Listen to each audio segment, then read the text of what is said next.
Hey guys, Hacksploit here, back again with another video, and in this video I'm going to be showing you how to set up your VPN with Proxychains so that it works together with Kali Linux or Parrot OS in a virtualized environment.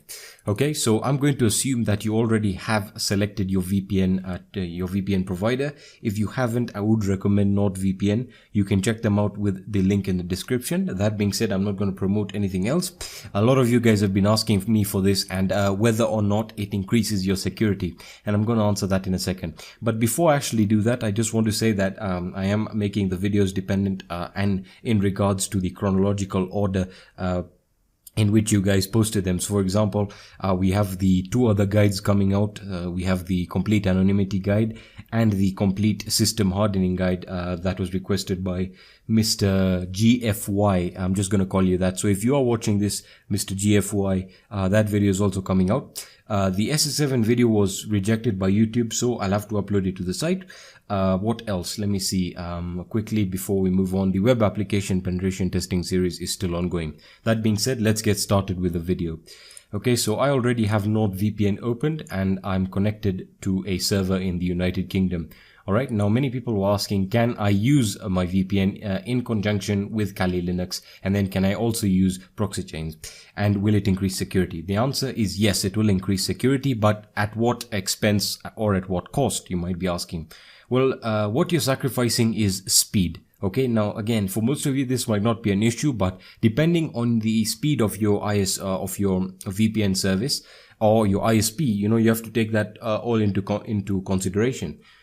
So again, what I'm saying is your VPN might slow down your speed to a certain extent, and there's no questions asked there. And then, as we know, Proxychains is also very slow because it is going through a series of proxies and under the Tor network. That's if you're using the Tor relay.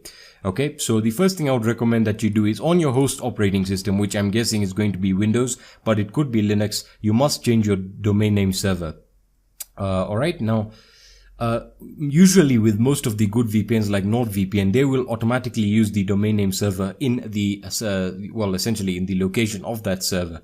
So for example, if you're United Kingdom, it's going to use a DNS from the United Kingdom. And now, I do recommend that you use a safer one, probably like Cloudflare's or whatever you choose to use. That's all up to you.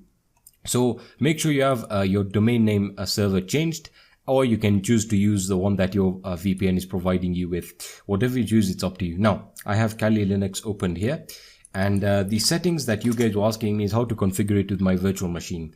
Now, you're also asking me whether you should install two instances of your VPN, one on your host operating system and one on your virtual machine. And the truth is, you don't need to do that. What you should do is you should use your host operating system's IP address on your virtual machine, if that's what you're looking for.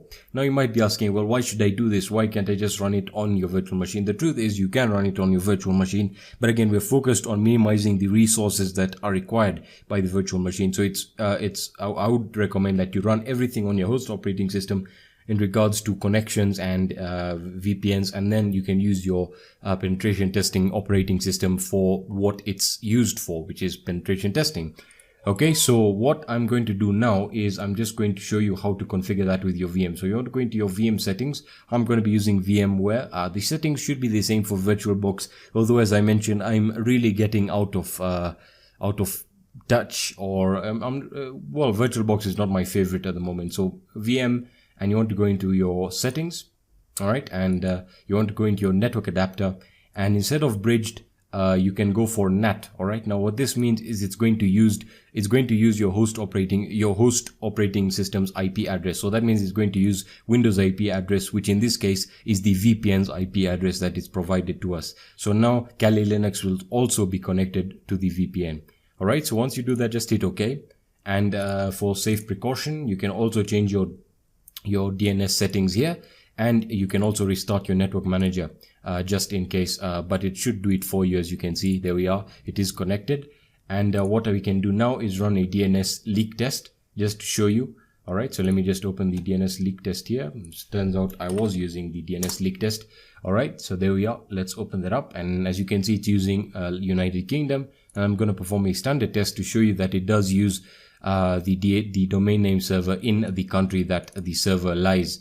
So you can see it's United Kingdom. Now, you're asking me if I can use Proxychains in conjunction with my VPN, and the truth is yes you can, but you're going to sacrifice a lot of speed. All right, so the first thing again, since we're using the Tor relay or the Tor proxy, is make sure you have Tor started. I'm gonna restart mine, service Tor restart, and then you can use your Proxychains.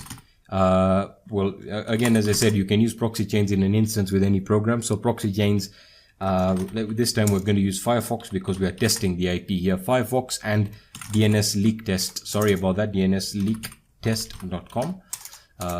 You know, my keyboard is quite far away from me. DNS, and that's a wrong spelling there. Leak test. There we are. And let me hit enter. And for some reason, it's still showing United Kingdom, and I think I know why. It's because we did not close down Mozilla. So make sure you start a completely new instance. So let me start that again. And as you can see, random chain is working.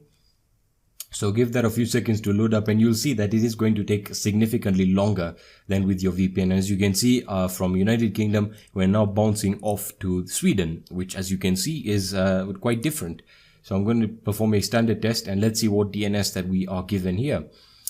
This should not load up. That's because we're using the Tor proxy, and this is where essentially, well, looks like we are using a German one, which is being provided to us by the proxy. But again, make sure that your first DNS or the first DNS server that your traffic is going to be flowing through is a secure one, because this one won't matter even if you know, if your first one was going through your ISP. So again, make sure your host operating system has a trustworthy DNS, and then make sure that your Kali Linux is also running a trustworthy DNS. And then after that, you pretty much should be absolutely anonymous. And as you can see, Proxychains is working really, really well with your VPN. That being said, that's going to be it for this video. If you found value in this video, if you enjoyed it, please leave a like down below. If you have any questions or suggestions, let me know in the comment section or on my social networks, or you can also post your questions on my website. For the latest hacking news and resources, you can check out my website, hsploit.com. And that's going to be it for this video, and I'll be seeing you in the next video. Peace.